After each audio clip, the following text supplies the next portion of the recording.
Hey everyone, Mr. Happy here, and in this video we're going to be taking a look at the patch 6.11 patch notes. I'm live on Twitch right now because as of this recording, I'm 41 minutes away from a busy next week or two with Dragonsong's Reprise Ultimate, which is being introduced in patch 6.11. So without further ado, let's get started. There are some other things in here. Realistically, the PvP changes are the big things.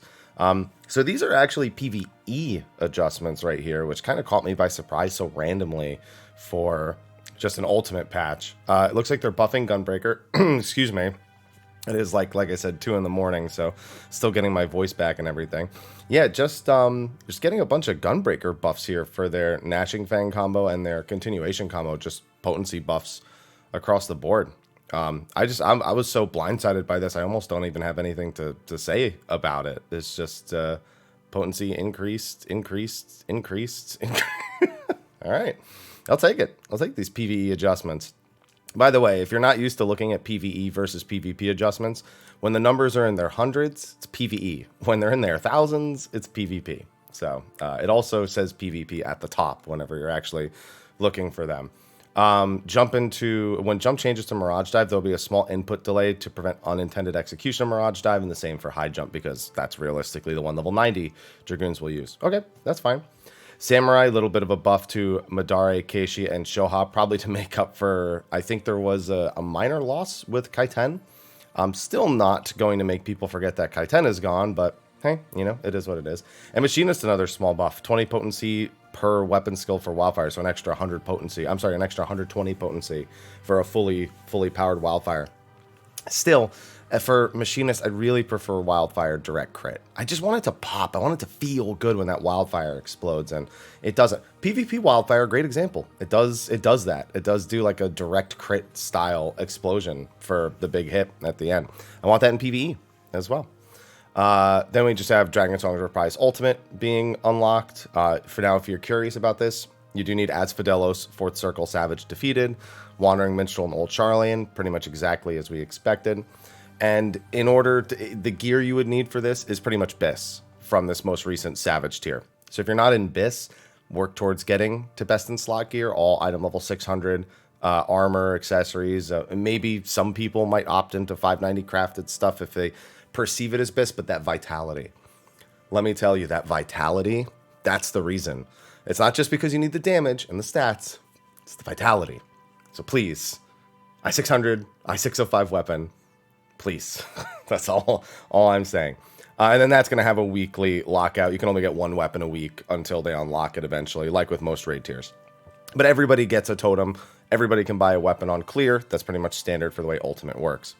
Then we have PvP adjustments. Now, I wasn't sure. I had a 50-50, I guess whether or not we get PvP changes in the Ultimate patch. And there's a few things in here. It's a far cry from everything I think that needs to happen, but for, I guess, a short turnaround, it will feel better for some jobs.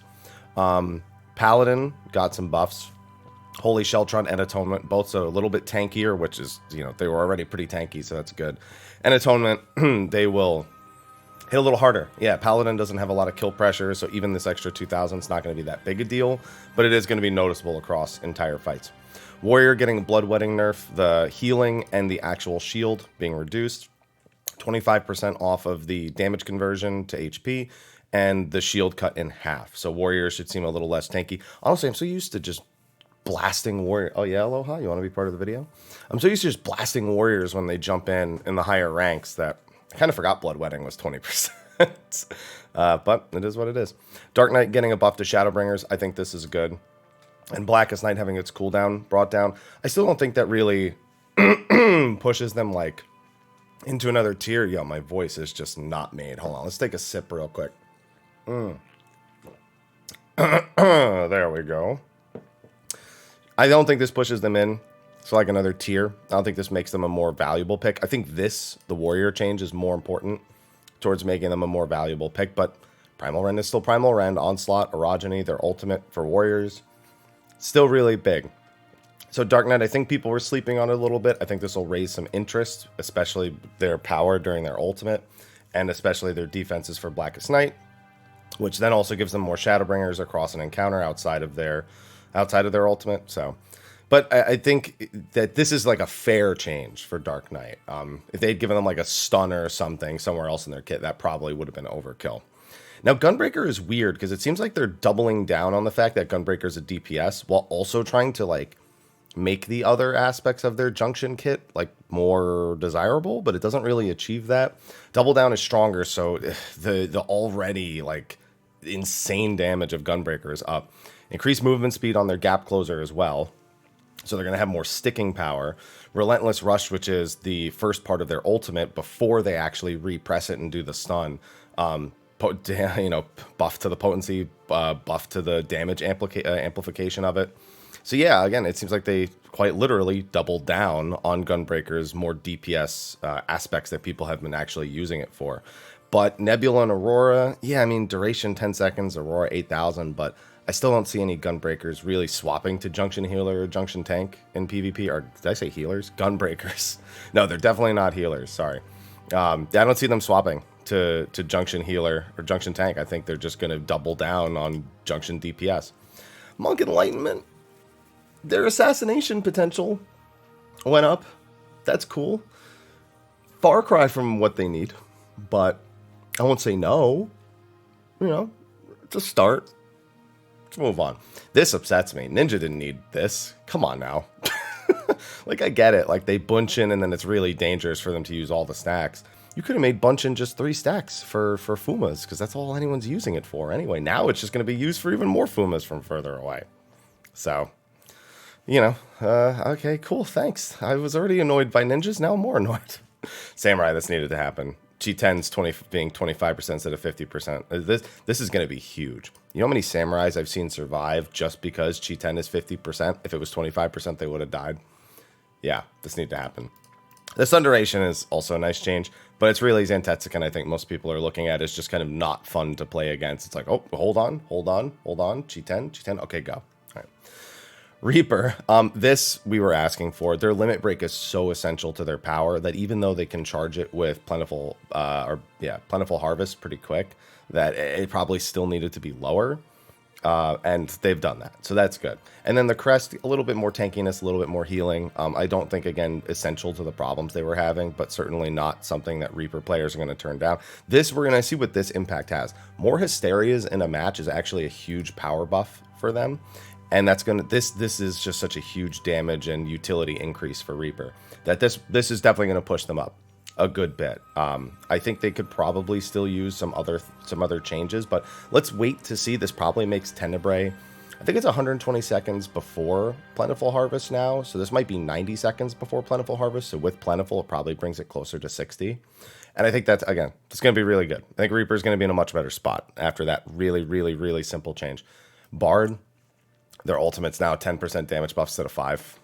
That's nice. That's really nice. Considering this ult is so it requires your team to really capitalize on it.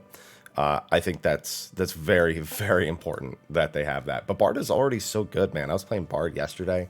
The silences, the binds, the burst. Like, it doesn't burst anyone from 100 to 0, but it's really nice when you silence somebody and just blast them in the face and they don't even realize what's happening. Please nerf silence. I say as having someone who just played Bard, please do it. This is actually really nice for Machinist. Scattergun potency increased to 6,000, which means on a single target, it's buffed to 12,000, which makes their Wildfire burst. I mean, it's an extra 4,000 damage on what was already a really good burst. If you end a Wildfire with Scattershot and you hit them twice, it actually also deals 16,000. So on a properly executed Wildfire combo, I mean, you're just looking at the Scattershot into Wildfire alone being potentially up to 28,000 without factoring in anything else. So that's really good. And the barrier strength on Ether Mortar being doubled is also insane for fighting on the point or even dueling. I mean, that's an extra 2,000 point shield to deal with anyone who's either going after the Machinist or the team. So that's going to be really good for Machinist. Let's see. And then Dancer, just potencies. I mean, I think Dancer's ultimate really needs its animation updated. The activation time is annoying for the Dancer and annoying for the other players. So I think that's as important, but I do think they probably needed this as well. Now, Black Mage potency buffs across the board. Nightwing's sleep effect also now being 8,000 bonus instead of 6,000. The biggest thing here is the Super Flare buff, though. Super Flare can now afflict targets even through line of sight. Very, very important. It's super annoying, especially on the volcano map when you're trying to freeze people or burn them. And you can't because of all the pillars in the way.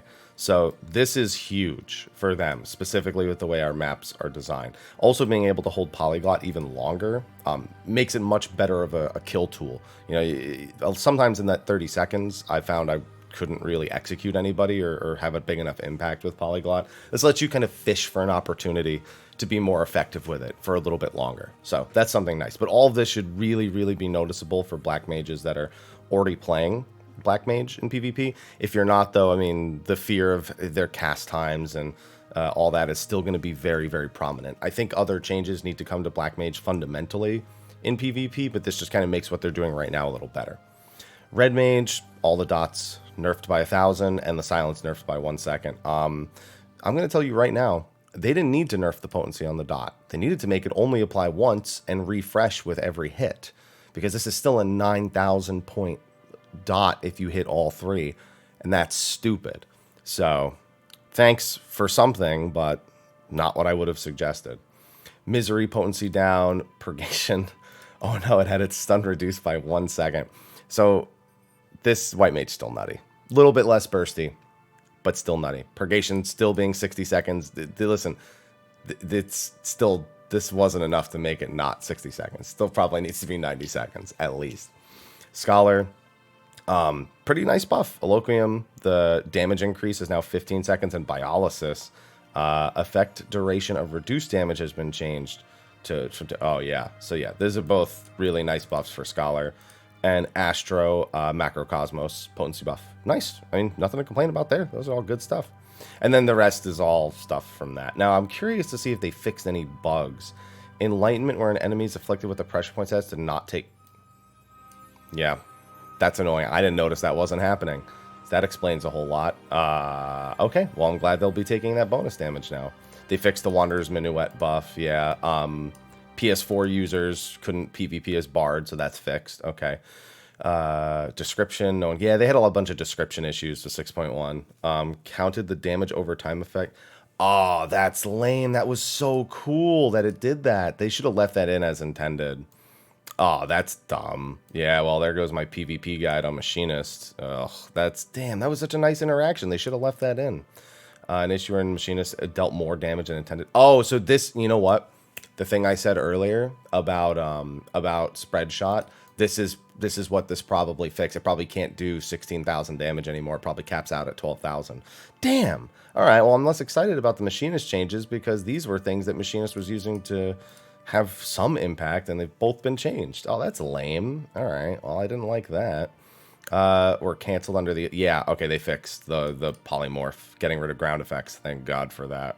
They fixed the Cure 2 bug. Okay. Arrow 2. Yeah, they acknowledged this was an issue. That people were talking about that a bunch. Dispelled and incapacitated. Okay. Glad to see that's less annoying now. Guard. Let's see. We're in execution of the PV action guard together with other damage-reducing actions prevented all incoming damage. Sounds like a paladin thing to me, but wouldn't be too surprised. Okay, that's a nice little fix. I'd prefer guard to work, but you know, that's something. Issue wherein frontlines increase movement speed of certain actions could also not be applied. Trust me, frontlines has way bigger issues than that.